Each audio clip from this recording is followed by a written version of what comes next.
Таңкы 5 берүүсү өз сапарын улайт, достор. Бізде жогоруда айткандай эле жакшы бир коногубуз бар, тааныштыралы. Бізде бүгүн конокто элге таанымал өзгөчө хит чыгармалардын автору акын Баян Акматов. Ассаламу алейкум агай. Алейкум ассалам. Жакшы. Кутмандуу таңыңыз менен сизди көргөнүзгө кубанычтабыз. Келиңиз, эл менен саламдашып алыңыз. Биз да кубанычтабыз. Негизи ар бир таңда жакын адамдарың менен, саналыштарың менен көрүшүп, албетте ар бир күндү тузун татып, күндөрүң күндөкүдөй уланып турган, көз көргөн адам кубанып турган күн баарыбызга насип этсин, ар бир күнгө шүгүрчүлүк. Жакшы. Акын деп калдык, учурдан пайдаланып төкмөлүк менен саламдашып көрбөйлү, кандай дейсиз? Төкмөлүк. Үндү ачып алалы, келиңиз. Алдын айтсаңыз, комузду күйлөп. Шашпай күйлөбүз. Ээн эркин көрөрмөндөр.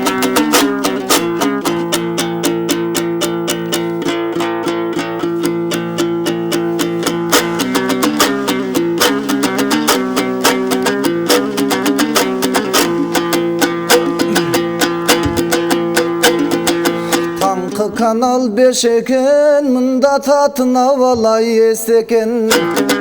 Kanday konok gelse da amandaşat çesteken.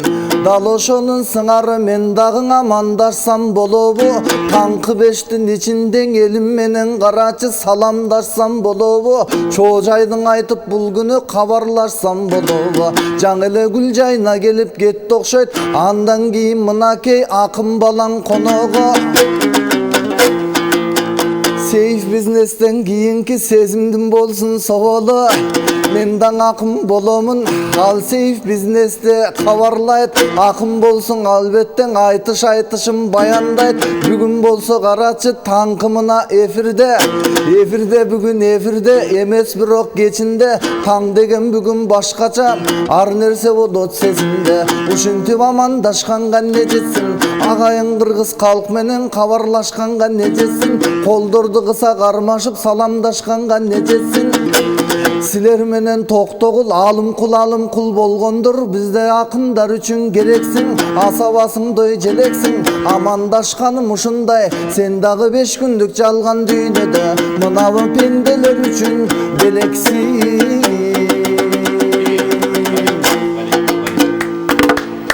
Бали, агай, кандайсыз? Ден соолук иштериңиз кандай жүрөсүз? Жүрөбүз, акырындан чыгармачылыкта айтыш болуп атат. Башталган жагда угуп атсаңыздар керек, айтышка даярдыктарды көрүп жатабыз. Даярдык кандай болуп жатат? Даярдык болсо өтө татаал.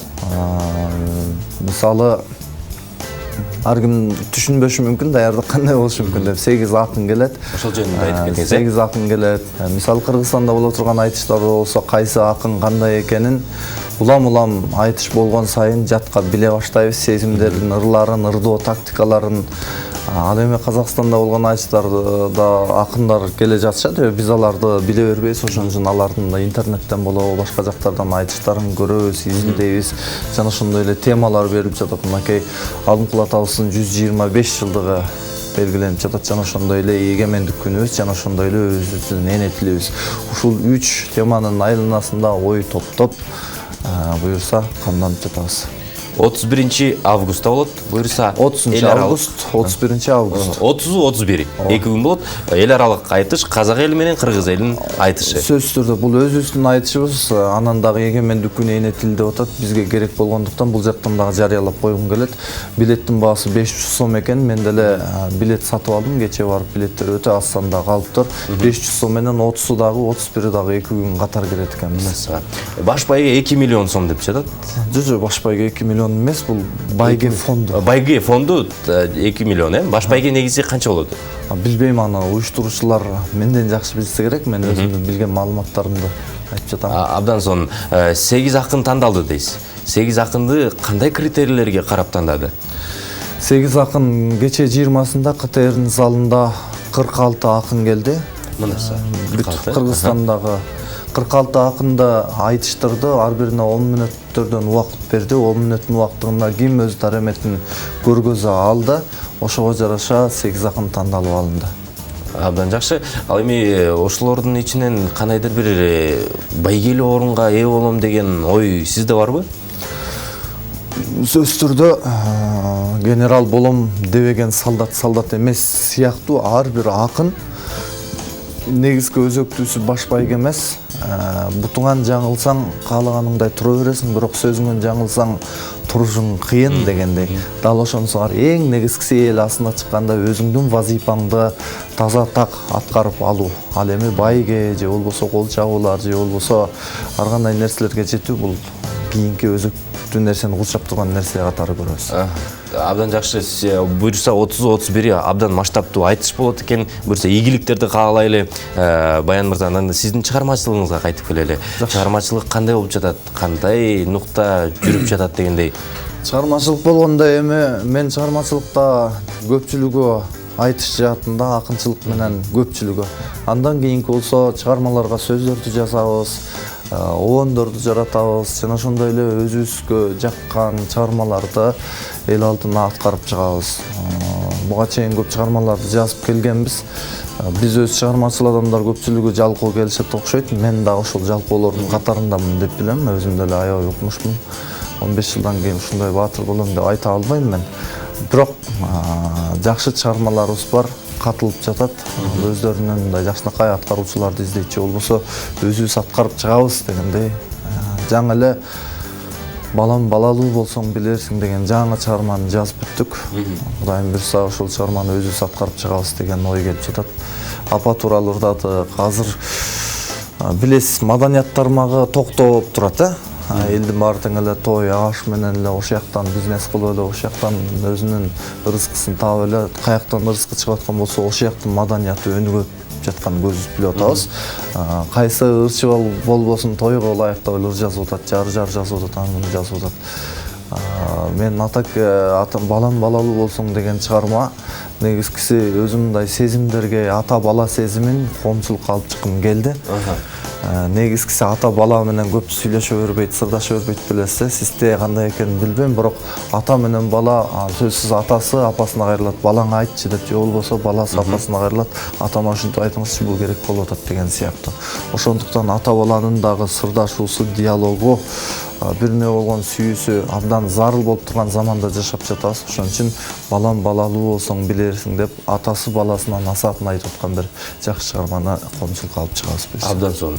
Жакшы жаңылыктарыңыз бар экен. Мен билишимче сиз Турдакул Ниязалиевдин Жубайыманын жазгансыз, жана дагы Ишен Назаровдун Апакем музыкалык чыгармасын жазып, сөзүн жазып бергенсиз. Андан кийин ушул чыгармалар хит болду, эл оозуна алынды. Келиңиз, эми ошол чыгармалардын бирин аткарып бербейсизби эфирден пайдаланып? Аткарып берели. Азыр чыгарма ушул ырдайбы деген инсандар кайрылып берет, мага хит боло турчу ыр жазып бер депчи. Бул эми күлкү келерлик суроо негизи. Анан кийин ырчылардын деңгээлине карайсызбы же мындай ырдоо табитине карап, өзүнүн жанрына жараша ырчылар тандап сөз жазып бересизби же баарына эле жазып бере бересизби? Сөздүн жакшысын жазып берем. Сөздүн жакшысы, ырчыларды тандабайсыз. Ырчылар ырды тандашы мүмкүн, бирок жакшы сөз ырчыны эч качан тандай бербейт да. Бул чыгарма ыр деген ушундай, бешиктеги баланын бек болорун ким билет, карындагы баланын хан болорун ким билет, ыр дагы дал ошонусуңар. Бул ырды жазып атканда Кубаныч экөөбүз бул ыр аябай хит болуп кетет, талай энелердин көз жашын агызат деген ой жок болчу. Аткарып баштай берейин, Сөз. Келиңиз.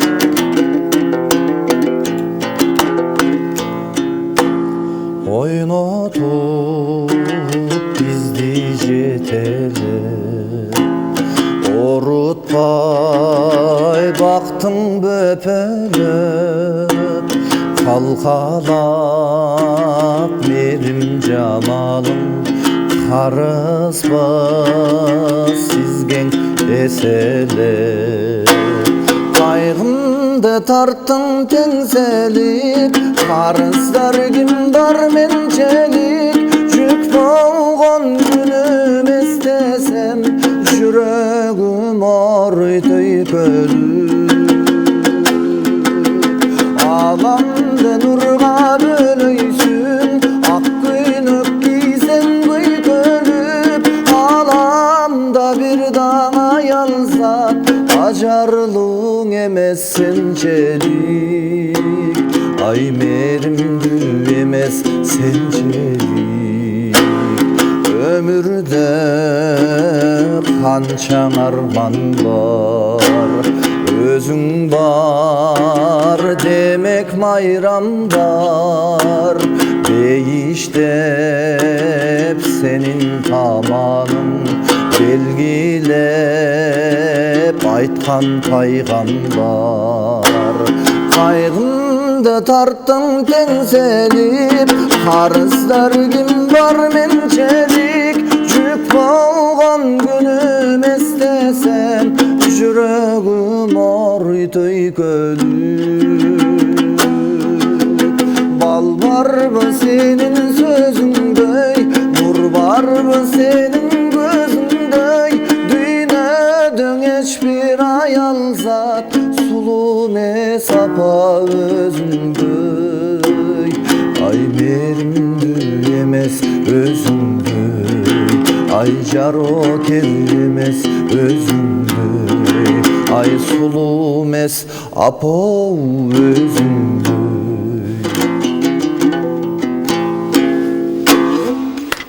Бали, апаке, апалар эле негизи аман болсунчу. Апалар бар, бизде жашынакай уулдар иштеп жатат, бир жакта баратат, ал жакта жүрөт, бул жакта жүрөт дегендейчи.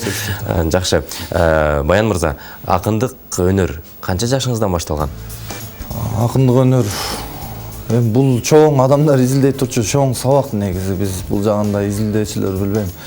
Бирок көпчүлүк акынмын деген инсандардын баардыгын карасак, жети атасында же апаларында жомокчулар, жамакчылар, санжырачылар кездешет. Бул өзү кан куй турган нерсе болуш керек деп мен ушуга толук түрдө ынанам. Бул башталганы болсо өзүм маани берчү эмесмин негизи. Толук айылда жамактап эле 2-3 сапту курап ырдап жүргөн бала болчубуз. Кийин Бүүсара Бейшеналиев атындагы көркөм окуу жайына институтка тапшырып, ал жактан дастанчылык, санат термелерди Замирбек Үсөнбаев агайдын колунан окудук. Бирок айтыштар жөнүндө аябай көрүп, кызыгып ушинтип жүрчүбүз. Анан 3-чү курс кезимде го дейм КТРде 10 күн сайын айтыштар өтүп турчу. Биздин такшалыш үчүн. Ошондо айтыштарга көрүүчү катары баргам. Карап отурсам, балдар, кыздар мен сыяктуу эле жамактап атканы көрүндү. Анан жанындагыларга мен деле ушул сыяктуу айта алам деп айтсам, анда кел чыкпайсыңбы деп эле дал ошол жерден чыгып ырдап, анан элдин көңүлүн ачып, элдер аябай жактырышып, ошондон баштап кызыгуу сезим, айтышка болгон өнүгүү өсүү ошол күндөн башталган. Мисалы, ырларды жазасыз, акындык өнөр бүт кагаз бетине түшүрүлөт да. Кагаз бетине түшүрүлгөндө, мисалы, апакем ырын жазып жатканда, негизи эле жубайымды тартып атканда, идея каяктан келет, сөздөр кайсыл жактан келет деген. Бул ырларды өзүм жазайын деген оюм деле жок болчу, чындап эле. Жубайыманы болсо Турдакын телефон кайра чалып, жаз деп отуруп анан жазганбыз. Бирок ал ырдын деле жарым-жартылай Турдакындын өзүнүн сөздөрү кездешет, көпчүлүк өзөктүүсү меники кездешет. Толук түрдө деп эме кыла албайм. Ал эми апакемди болсо аны деле кубаныч. Ушундай оонум бар, баке ыр жазалы деп экөөбүз чай ичип отуруп эле жазганбыз. Анан кийин элге чыгып кетти. Абдан сонун. Ал эми ырларды жазганда сиз кайсыл аудиторияга арнайм деп жазасыз ырларды? Аудитория көрөсүзбү мындай сүрөттө? Менин аудиториям мындай болуш керек. Сүрөттө өзүмө дагы белгилүү. Менин күйөрмандарымдын көпчүлүгү лириканын күйөрмандары. Айтышымда дагы, чыгармачылыгымда, оондорумда бардыгы тең лирика. Ошондуктан менин аудиториям лирика адамдар. Абдан сонун. Ал эми эң алгачкы чыгармаңыз качан чыккан? Эң алгачкы чыгармам өтө сонун чыгарма болчу. 2-1 курста окуп жүргөндө чыккан. Ошол ыр дайын дареги менен менден да унутулду, жок болуп кетти. Бирок негизгиси болсо ошону деп белгилеген болсом, ал эми коомчулукка доско кайрылуу деген чыгарма менен башталган. Ушул доско кайрылууну белгилей берсек болот. Мисалы, эфир бүтөйүн деп калды. Өзүңүздүн чыгармаларыңыздан аткарып берсеңиз, кээде дагы бирди аткарып бербесеңиз көрүүчүлөрүбүз суранып жатат.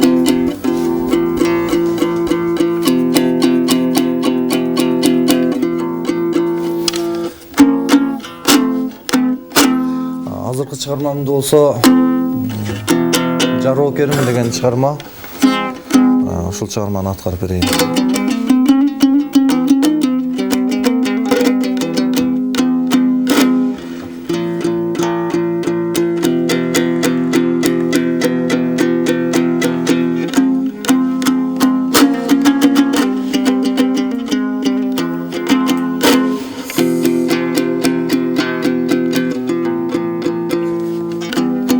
Кыйнап атам, Бар жакшы, бар сон.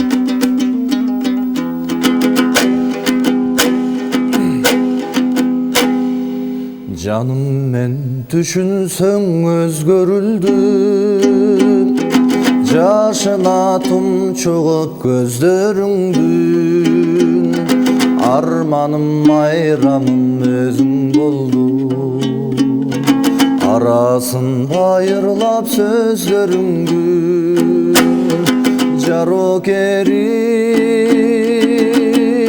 jarokerim, Yaşododan akerim, tağdırdın joldoru tar ekenim. Alayım ürettü tarımba dep, tağdırga baş iýü bar ekerim.